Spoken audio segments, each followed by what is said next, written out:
Bom, olá, professora Cariciele, e olá, pessoas que possivelmente vão assistir esse vídeo. Meu nome é Giovana Martins de Brito e, juntamente com a Poliana, nós ficamos responsáveis pelo tema da ação de dissolução parcial de sociedade. Primeiramente, antes de entrar diretamente no direito processual civil, eu preciso entrar um pouquinho no direito empresarial para poder explicar o que é uma dissolução parcial de sociedade.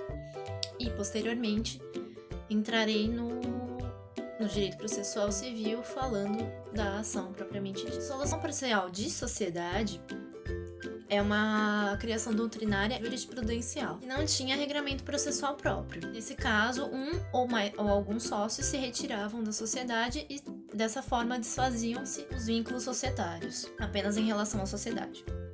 Na vigência do Código Comercial de 1850 e do Código Civil de 1916, prevalecia a teoria contratualista. Privilegiava a vontade dos sócios sobre o interesse institucional da própria empresa, e da atividade econômica que ela exercia. Posteriormente, foi ganhando terreno o princípio da preservação da empresa, que trata a sociedade não como mero regulador ou um mero contrato regulador de capitais, mas como um instrumento jurídico que viabiliza a própria atividade econômica exercida pela sociedade. Os tribunais passaram a entender que um ou alguns sócios ou acionistas não podem impor a sua vontade de se dissolver sobre a sociedade, a vontade contrária dos outros sócios. Consequentemente, ao invés de ocorrer a dissolução, procede-se à retirada do sócio postulante com a apuração dos seus haveres. Dissolução parcial da sociedade tem amparo no princípio da preservação da empresa e de sua função social, e visa evitar a dissolução e liquidação da sociedade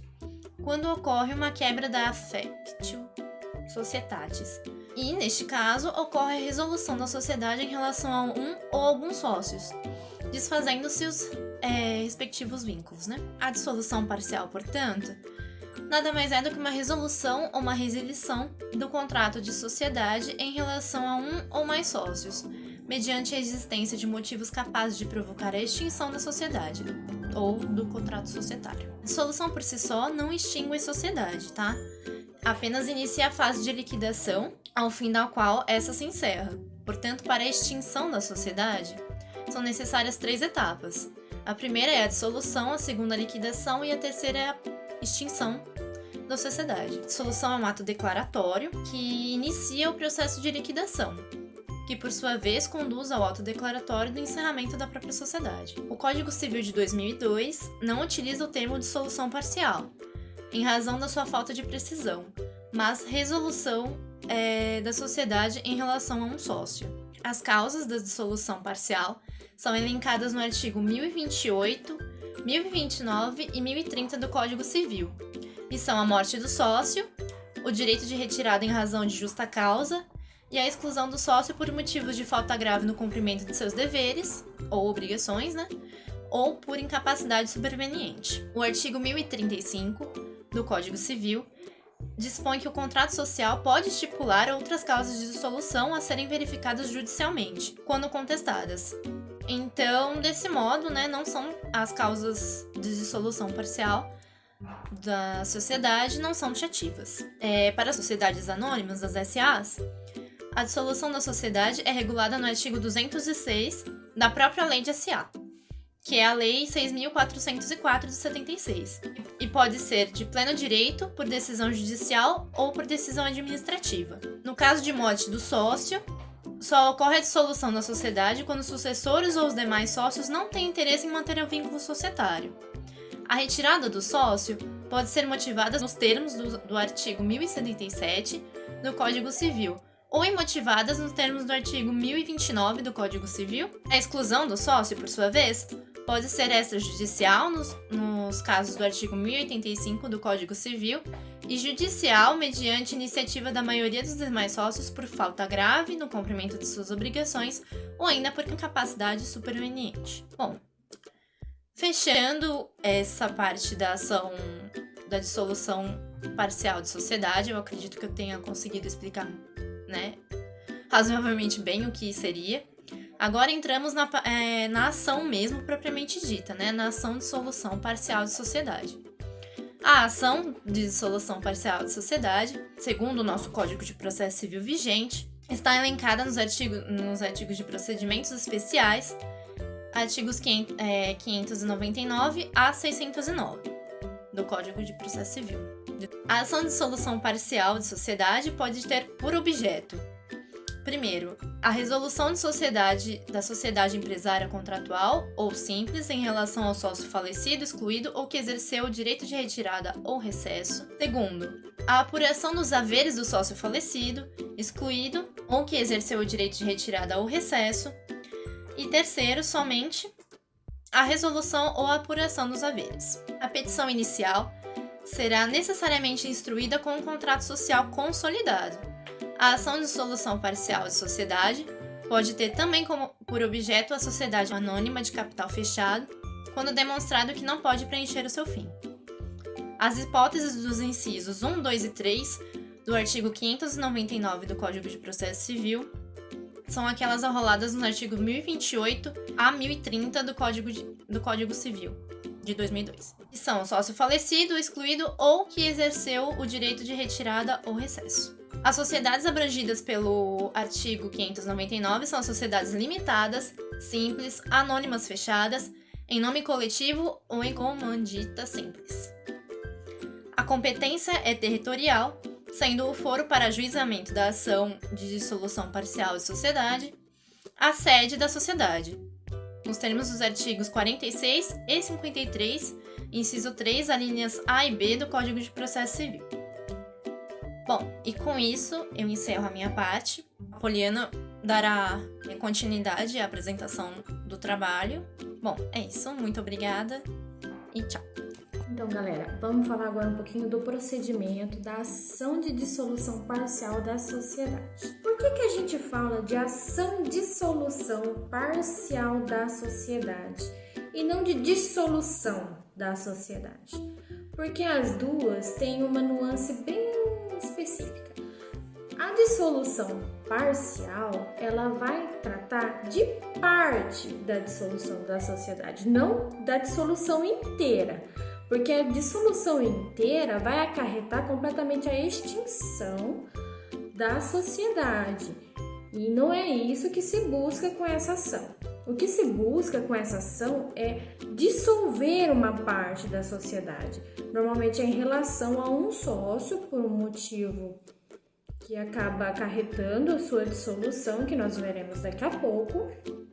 E por isso é adotado essa nomenclatura, e não de ação de dissolução da sociedade, porque essa abrange a sociedade inteira, e não somente uma parte. A dissolução da sociedade, ela pode se dar em duas fases, mas só que isso vai depender de algumas circunstâncias do processo para que venha acontecer ou não a segunda fase. Por exemplo, o processo ele pode ser impetrado com motivo além da resolução parcial da sociedade, mais a apuração dos haveres, né? Que é aquilo que o sócio ainda tem para receber, vai apurar N valores que vão, se precisos, né, ser acareados dentro do processo. Ou se não, né, ela pode ser somente a dissolução parcial da sociedade ou somente a apuração dos haveres. Nesse segundo caso, a gente vai ter somente uma fase, que é ou da dissolução da sociedade ou da apuração de haveres. Então, no primeiro caso, a gente vai ter a primeira e a segunda fase. Agora, neste segundo caso, a gente só vai ter uma fase, que é ou a dissolução ou a apuração dos haveres. A sociedade, então, ela vai se resolver em três hipóteses. A primeira é com a morte do sócio, que está prevista no artigo 1028, ou se não, com o exercício de direito de recesso de sócio, que é o artigo 1029, ou pela exclusão do próprio sócio, né, que é o artigo 1030. E a gente tem os legitimados ativos, né, que compõem o polo ativo da ação, que está descrito no artigo 600 do novo Código de Processo Civil. E pode ser o espólio, pode ser os sucessores, pode ser também a sociedade, quando não admitirem, né, o ingresso do espólio ou dos sucessores do falecido na sociedade, ou do sócio que vai exercer o seu direito de recesso ou retirada, ou pela sociedade, nos casos em que a lei não autoriza a exclusão por via extrajudicial, ou pelo próprio sócio excluído. O polo passivo ou os legitimados passivos da ação é a sociedade ou o sócio, e eles serão citados no prazo de 15 dias para concordarem, né, aceitar ou contestar. Mas o que tem tido uma certa divergência é o seguinte, que os legitimados passivos, eles acabam sendo um litisconsórcio necessário. Então, somente a citação de todos os sócios não é a necessidade da citação da sociedade em si, porque todos os sócios estando citados, se pressupõe que a sociedade também fora citada. Então, não há essa necessidade.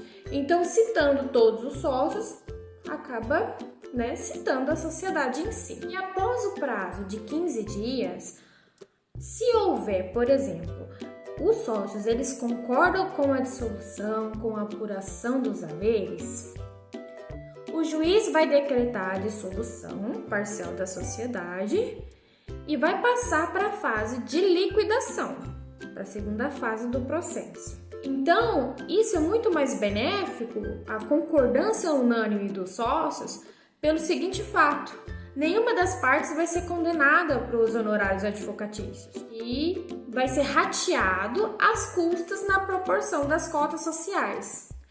O que não acontece se houver divergência. Aí um dos sócios vai entrar com contestação porque ele não concorda com aquilo que o autor está demandando. Se houver a contestação, a ação vai seguir, mas só que pelo procedimento comum. Não vai ser pelo procedimento especial, que seria se no caso houvesse a concordância unânime de todos os sócios. Agora, na ação de apuração dos haveres, o juiz ele vai fixar uma data para que haja a dissolução da sociedade e vai nomear um perito para ele fazer essa acariação dos valores, para chegar num valor final, aquilo que se entende como correto e certo. E a parte que está em controvérsia, né, que os sócios acham que não está certo, que precisa pagar a mais, ela vai ser depositada em juízo, a parte incontrovérsia. Bom, gente, é isso que realmente é necessário, que vocês precisam saber.